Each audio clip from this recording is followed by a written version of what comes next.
শিল্পিকা ষ্টুডিঅ'ৰ দ্বাৰা আয়োজন কৰা গ্ৰীষ্মকালীন নাট কৰ্মশালাৰ সামৰণি অনুষ্ঠান।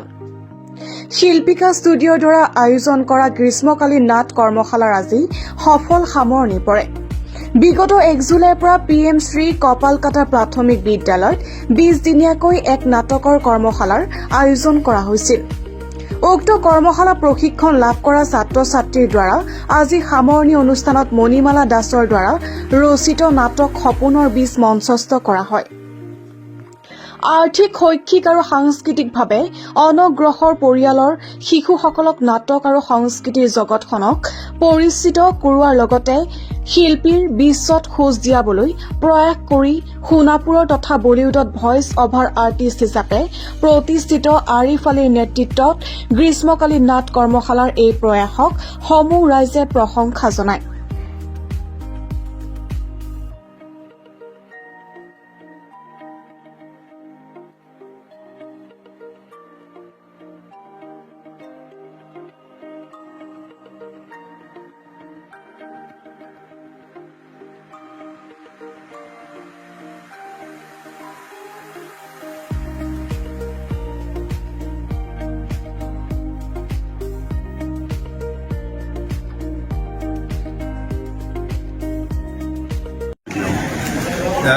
আচলতে শিল্পিকা ষ্টুডিঅ'ই কপালকাটাত এক ইতিহাস ৰচনা কৰে। ইয়াৰ আগত কেতিয়াও কপালকাটাত এনেকুৱা নাটক হোৱা নাই বা এনেকুৱা অনুষ্ঠান হোৱা নাই মই জনাত, আৰু এইটো সত্য। গতিকে এক ইতিহাস ৰচনা হ'ল আৰু ই ভৱিষ্যতে ইয়াৰ চৰ্চা হৈ থাকিব। কপালকাটাতো নাটকৰ জন্ম হ'ব, অভিনেতা অভিনেত্ৰীৰ জন্ম হ'ব। আৰু ডাঙৰ কথা কি, যিখিনি ল'ৰা ছোৱালীয়ে অসমীয়া শুদ্ধকৈ ক'ব নোৱাৰে সেইখিনি ল'ৰা ছোৱালীয়ে আজি শুদ্ধকৈ অসমীয়া কৈ এখন নাটক তেওঁলোকে মঞ্চস্থ কৰিছে। গতিকে ইয়াতকৈ সৌভাগ্যৰ কথা কি হ'ব পাৰে।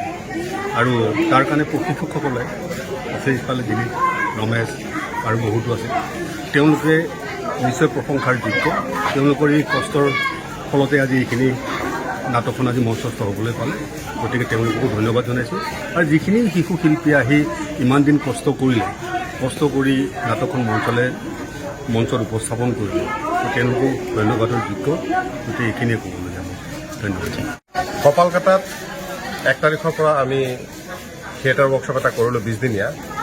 কপালকাটাৰ নিচিনা এখন ঠাইত এনেকুৱা এটা ৱৰ্কশ্বপ কৰি আজি এনেকুৱা এখন সামৰণি অনুষ্ঠানত নাটক আৰু নৃত্যৰ মাজেৰে সামৰাটো আমাৰ ডেকাচাৰৰ ভাষাৰে যে পাহাৰত কাছকণী বিচৰাৰ দৰে। যিহেতু ইয়াত সেই পৰিৱেশটো নাছিলে আগতে, আমি এবাৰ প্ৰথম চেষ্টা কৰিছোঁ। ৰমেশ দা আছে, দিলীপ দা আছে, প্ৰীতি আছে, পংকজ আছে, বাদল, ডেংৰালীৰ মণি বাইদেউ, মহেন্দ্ৰ দা, সকলোৱে মিলি ইয়াতে এটা প্ৰচেষ্টা চলালোঁ। আৰু এই প্ৰচেষ্টাটো মই ভাবোঁ আমি সফল হৈছোঁ।